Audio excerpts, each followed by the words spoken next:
Shalom, selamat pagi Bapak Ibu Jemaat yang kekasih dalam Tuhan. Selamat kita bertemu kembali dalam persekutuan Sabat Tuhan pada pagi hari ini. Kita mesti harus bersabar sampai hari ini kita masih beribadah di rumah kita masing-masing. Jemaat yang kasih dalam Tuhan, pagi ini kita akan mendengarkan, merenungkan firman Tuhan. Mari kita berdoa. Kembali pagi ini kami mengucap syukur kepadamu ya Allah Bapa di sorga, atas segala kebaikan dan kemurahan-Mu bagi kami. Kembali Engkau boleh menghimpunkan kami di tengah-tengah rumah tangga kami kembali dalam rangkaian kami menyembah bersekutu kepada Tuhan di Sabat Tuhan pagi ini. Dalam persekutuan peribadatan kami pagi ini Tuhan, kami akan merenungkan firman-Mu. Bukalah hati dan pikiran kami, sehingga firman-Mu itu kami mampu pahami Tuhan, boleh menjadi bagian di tengah-tengah perjalanan kehidupan beriman kami sebagai orang yang sudah diselamatkan oleh Tuhan. Terima kasih banyak Bapa di surga, pimpin kami dan berkati kami. Di dalam nama Tuhan Yesus firman hidup kami datang berdoa. Amin. Bapak Ibu jemaat yang saya kasih dalam Tuhan, firman Tuhan pada pagi hari ini terambil dalam kitab Roma pasalnya yang ketiga ayat 1 sampai ayat 8. Kitab Roma pasal 3 ayat 1 sampai ayat 8. Saya akan membacakan firman Tuhan ini bagi kita sekalian. Jika demikian, apakah kelebihan orang Yahudi dan apakah gunanya sunat? Banyak sekali dan di dalam segala hal. Pertama-tama sebab kepada mereka lah dipercayakan firman Allah. Jadi bagaimana jika di antara mereka ada yang tidak setia? Dapatkah ketidaksetiaan itu membatalkan kesetiaan Allah? Sekali-kali tidak. Sebaliknya, Allah adalah benar dan semua manusia pembohong, seperti ada tertulis, supaya engkau ternyata benar dalam segala firman-Mu dan menang jika engkau dihakimi. Tetapi jika ketidakbenaran kita menunjukkan kebenaran Allah, apakah yang akan kita katakan? Tidak adilkah Allah? Aku berkata sebagai manusia, jika ia menampakkan murkanya. Sekali-kali tidak. Andai kata demikian, bagaimanakah Allah dapat dihakimi dunia? Tetapi jika kebenaran Allah oleh dustaku semakin melimpah bagi kemuliaannya, mengapa aku masih dihakimi lagi sebagai orang berdosa? Bukankah tidak benar fitnahan orang yang mengatakan bahwa kita berkata, marilah kita berbuat yang jahat supaya yang baik timbul daripadanya. Orang semacam itu sudah selayaknya mendapat hukuman. Demikian firman Tuhan. Bapak Ibu jemaat yang kasih dalam Tuhan, melalui firman Tuhan ini saya membawa kita untuk merenungkan bersama-sama hidup penuh dengan kasih setia Tuhan. Jemaat yang saya kasihi di dalam Kristus Yesus, kalau kita melihat pembacaan kita pagi ini, di sini ada dialog tanya jawab antara Paulus dan orang-orang yang ada di Roma pada waktu itu. Dalam firman Tuhan ini Paulus memberikan argumen, bantahan atas kritikan orang-orang tentang penjelasannya mengenai pembenaran. Orang dibenarkan oleh iman, bukan melalui hukum Taurat atau aturan atau tradisi. Bapak Ibu Saudara, kita akan melihat beberapa hal sehubungan dengan bantahan dan bagaimana Paulus memberikan argumen itu. Bapak Ibu Saudara, yang pertama yang disanggah adalah pemahaman yang berkata, jika memang benar orang Yahudi dan non-Yahudi sama di hadapan Tuhan, Maka di manakah kelebihan orang Yahudi sebagai umat perjanjian? Bapak Ibu Saudara yang saya kasih dalam Tuhan, pertanyaan ini Paulus kemudian menjawab di sini bahwa pintu terbuka lebar bagi orang Yahudi untuk memperoleh keselamatan. Tidak ada yang melarang orang jika ingin memperoleh keselamatan. Sebab kepada umat Israel, memang kepada mereka lah yang dipercayakan firman Allah, yaitu perjanjian lama, dan kemudian selanjutnya menjadi jalan menuju janji keselamatan melalui kedatangan Mesias. Keistimewaan ini tidak diabaikan, tidak bisa dilupakan. Namun walaupun sarana keselamatan itu pertama-tama adalah untuk umat Israel, namun bukan artinya hanya mereka saja yang memiliki hak akan keselamatan itu. Hanya orang Israel saja yang patut diselamatkan. Di luar dari orang Israel itu, mereka tidak pantas diselamatkan, tidak mendapatkan keselamatan. Tidak, bukan seperti itu. Keistimewaan mereka adalah menjadi yang pertama. Itu yang istimewanya, karena mereka lah orang yang pertama.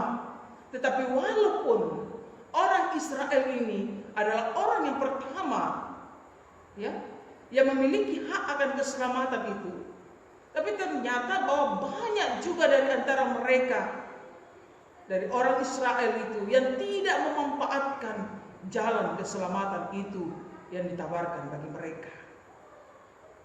Saudara-saudara, dalam Injil Matius 19 ayat 30, di sana Tuhan Yesus pernah berkata, banyak orang yang terdahulu akan menjadi yang terakhir, dan yang terakhir akan menjadi yang terdahulu. Ini sanggahan yang pertama yang diberikan oleh Paulus, yang dijelaskan oleh Paulus terhadap kritikan orang-orang tentang pembenaran, tentang keselamatan. Bapak Ibu Saudara, bahwa semua orang, Paulus menjelaskan, semua orang berhak menerima keselamatan, siapapun dia. Tentunya di dalam iman kepada Yesus Kristus, dengan percaya kepada firman Allah. Yang kedua, jemaat yang kasih dalam Tuhan, pertanyaan yang kedua atau sanggahan yang kedua dikatakan begini: jika ada dari antara umat Israel yang tidak percaya kepada Yesus, untuk apa firman Allah masih dipercayakan kepada mereka? Jika ada di antara umat Israel yang tidak percaya kepada Yesus, untuk apa firman Allah masih dipercayakan kepada mereka? Kemudian Rasul Paulus menjawab bantahan melalui argumen itu terhadap kritikan orang-orang tentang penjelasan mengenai iman. Bapak Ibu Saudara, Paulus katakan bahwa Allah itu adalah Allah, bukan pendusta. Dia bukanlah Allah yang melanggar janji-janjinya. Sekalipun semua orang yang ada di dunia ini tidak setia kepada Tuhan, tetapi Tuhan itu tetap setia kepada firman yang telah diucapkannya. Sekali-kali Tuhan tidak akan pernah melanggar perkataannya. Dia tidak pernah berdusta, berbohong tentang kata-katanya, janji-janjinya. Sekalipun orang lain berdusta, berbohong, dia tidak akan pernah berdusta. Sebagaimana Tuhan Yesus pernah katakan dalam Injil Matius 5 ayat 18, karena aku berkata kepadamu, sesungguhnya selama belum lenyap langit dan bumi ini, satu satu iota atau satu titik pun tidak akan ditiadakan dari hukum Taurat sebelum semuanya terjadi. Artinya firman Tuhan itu akan digenapi. Firman Tuhan itu tidak pernah kembali dengan sia-sia. Firman Tuhan itu tidak pernah berdusta. Dan firman Tuhan itu minggu lalu saya sudah jelaskan adalah Allah sendiri. Bapak Ibu Saudara yang kasih dalam Tuhan, ini yang dijelaskan Rasul Paulus kepada orang-orang yang ada di Roma pada saat itu yang bertanya tentang keselamatan di dalam Kristus Yesus. Jemaat yang saya kasih dalam Tuhan,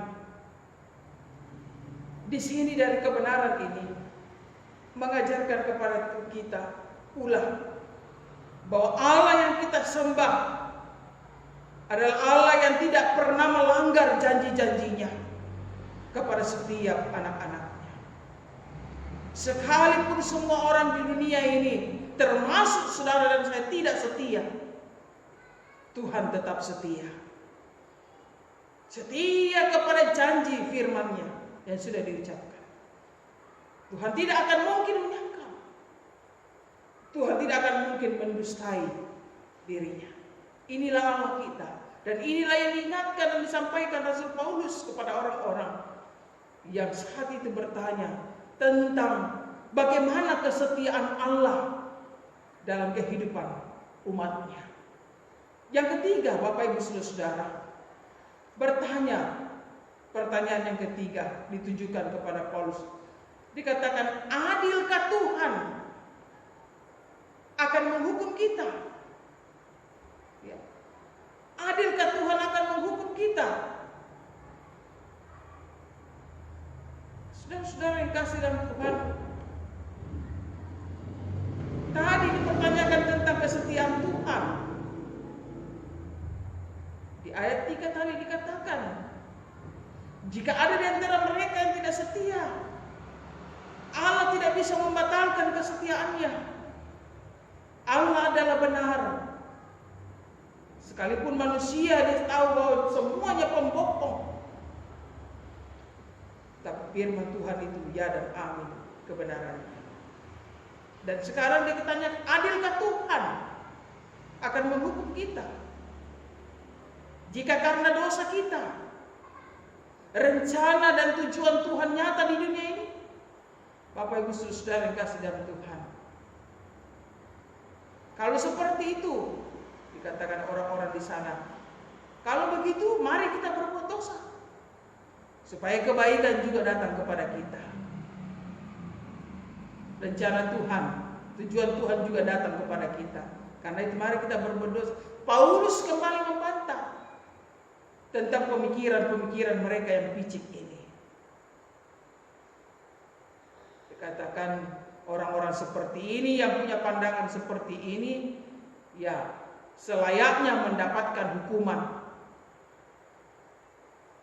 Paulus katakan Tuhan kita itu adalah adil. Tuhan itu adil. Dan dia akan menghakimi dunia ini siapapun juga. Dia menjelaskan dari pertanyaan tadi, adilkah Tuhan akan hukumannya? Tentunya adil. Dia akan menghakimi dunia ini siapapun juga. Dan firman Tuhan dalam Yohanes 9 ayat 39, Tuhan Yesus berkata, aku datang ke dalam dunia untuk menghakimi. Jadi Tuhan itu hakim yang adil. Jemaat yang kasih dalam Tuhan, sekecil-kecilnya dosa kita, tidak ada yang bisa luput dari penghukuman dosa Tuhan. Tidak ada yang dikatakan ya dosa kecil, dosa besar. Semuanya berada dalam penghukuman Tuhan. Semuanya akan diadili. Dan sebesar-besarnya dosa yang kita lakukan, ingat bahwa juga selalu terbuka pengampunan dari Tuhan. Jadi Allah kita itu adalah Allah yang kasih. Kalau kita mau bertobat, kalau kita sadari Dia juga tidak akan menghakimi kita dengan dosa kita kalau kita datang kepada Dia terbuka dan mohon pengampunan dari Tuhan. Ini 3 hal yang dijelaskan oleh Paulus. Jemaat yang kekasih dalam Tuhan, dari 3 hal kebenaran yang disampaikan oleh Rasul Paulus dalam firman Tuhan ini, saya mau menyimpulkan bagi kita sekalian bahwa inilah kebesaran kuasa Tuhan kita yang kita sembah. Bahwa Allah yang kita sembah, yang kita imani sampai hari ini, bahwa Dia adalah hakim yang adil, yang berlimpah dengan pengampunan, tetapi Dia juga adalah hakim dengan murka yang menyala-nyala, yang akan membalaskan kejahatan manusia ketika manusia itu tidak mau bertobat. Sekarang tergantung kepada kita. Apakah kita mau hidup dalam kasih setia Tuhan yang besar itu, ataukah sebaliknya hidup dalam murka Tuhan yang menyala-nyala, yang akan membalaskan kejahatan manusia. Saya percaya Bapak Ibu jemaat Tuhan, di gereja Kibait ini kita adalah orang-orang yang sungguh menyadari siapa kehidupan kita di hadapan Tuhan, dan kita tidak akan mau menjadi umat yang nantinya akan dimurkai dan dihakimi oleh Allah atas kejahatan kita. Tuhan Yesus telah datang ke dunia. Dia sudah membawa kebenaran ini, dan saat ini Dia sudah naik ke sorga dan memberikan mandat kepada kita untuk menjadi penyambung lidahnya bagi orang-orang yang belum diselamatkan. Bagi semua umat manusia, ingatlah bahwa kita akan menghadap yang namanya pengadilan Tuhan Yesus. Tetapi sebelum sampai kepada pengadilan Tuhan, pada kedatangan yang terakhir, Dia memberikan kasih setianya yang besar bagi kita. Kita diberikan kasih setianya yang besar. Apakah itu? Tidak lain pengampunan dosa dan kejahatan kita. Jadi ketika ada di antara Bapak Ibu jemaat Tuhan datang kepada Tuhan, selama ini mungkin masih ada sesuatu yang sukar kita tinggalkan, dosa apapun itu, dan tidak layak di hadapan Tuhan. Kalau kita mau datang kepada Tuhan, bertobat dan memohon pengampunan akan dosa kita itu, maka kita diberikan kasih setia yang besar, yaitu pengampunan dosa. Dan selanjutnya Allah menghendaki kita menjadi berkat dan saluran berkat bagi orang-orang yang ada di sekitar kita. Dalam Injil Matius 10 ayat 34 Tuhan Yesus katakan, "Jangan kamu menyangka bahwa aku datang untuk membawa damai di atas bumi. Aku datang bukan untuk membawa damai, melainkan pedang." Apa artinya Bapak Ibu Saudara? Bahwa kedatangan Yesus ke dunia ini nantinya akan memisahkan antara orang yang akan diselamatkan karena pertobatannya oleh iman kepada Yesus Kristus, dengan orang yang akan menerima murka Tuhan oleh karena dosa-dosanya. Saudara-saudara, kita tidak tahu kapan Yesus datang, ya. Kita sementara menanti-nantikan kedatangannya ini. Tetapi itu pula kita diberikan amanah oleh Tuhan, lakukan kehendak-Ku. Jadilah garam dan terang. Jangan sampai Yesus datang, kita tidak jadi garam dan terang. Kita tidak melakukan kehendak Tuhan, dan kita tidak melakukan apa yang menjadi mandat Yesus bagi kita pada saat Dia naik ke surga. Tapi kita hidup berjalan dalam murka Tuhan karena dosa kita. Bapak Ibu saudara-saudara yang kasih dalam Tuhan, Tuhan Yesus sudah memperlihatkan kepada kita mana jalan kebenaran yang akan membawa kita kepada kasih Tuhan yang melimpah, dan mana jalan yang akan membawa kita kepada kebinasaan oleh murka Tuhan yang menyala-nyala. Janganlah engkau melupakan ajaran Tuhan. Maka patutlah kita bersyukur Bapak Ibu jemaat Tuhan atas iman kita kepada Tuhan Yesus sampai hari ini, yang menuntun kita pada hidup yang penuh dengan kasih setia. Bersyukurlah kepada Tuhan Bapak Ibu jemaat Tuhan, karena imanmu sampai hari ini tetap teguh di dalam Tuhan, dan engkau tetap terus berjalan di dalam kasih setianya. Yang terpenting saat ini bagi kita sekalian, supaya jemaat tetap berjalan dalam kebenaran hingga akhir hidupmu. Saya mau katakan kepada kita, tetaplah setia kepada Tuhan. Kita tahu Bapak Ibu Saudara, selama kita hidup, kita akan selalu berhadapan dengan tantangan iman. Kita akan selalu berhadapan dengan yang namanya masalah, pergumulan, yang bisa saja menarik kita keluar dari jalan kebenaran Tuhan, yang bisa saja membawa kita kepada kesesatan dan murka Tuhan. Tuhan Yesus dengan kasih setianya yang besar akan menjadi gembala agung bagi kita di tengah-tengah dunia ini. Tuhan Yesus akan tetap menyertai kita. Kita tetap digembalakan oleh Tuhan di jalan yang benar. Jangan takut menjalani kehidupan ini. Jangan putus asa menjalani kehidupan ini. Jika engkau benar-benar berjalan dalam kesetiaanmu kepada Tuhan. Sekalipun jalan yang kita hadapi begitu sulit, namun tetaplah berjalan dalam penggembalaan Tuhan kita Yesus Kristus. Yakinlah kita akan dipeliharanya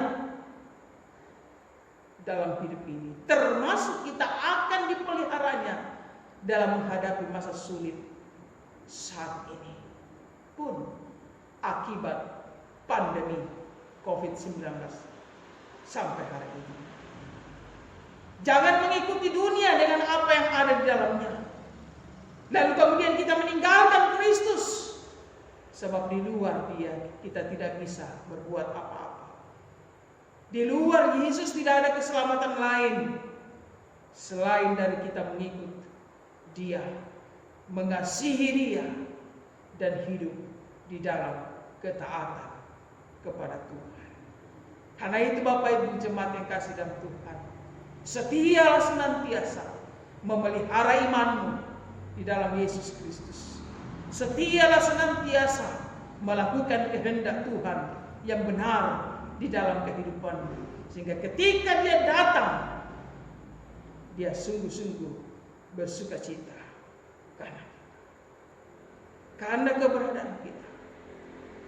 Tadi Dia katakan bahwa kita akan dibawanya kepada jalan kebenaran, kepada kasih setia Tuhan yang melimpah-limpah yang sudah dipersiapkannya bagi kita.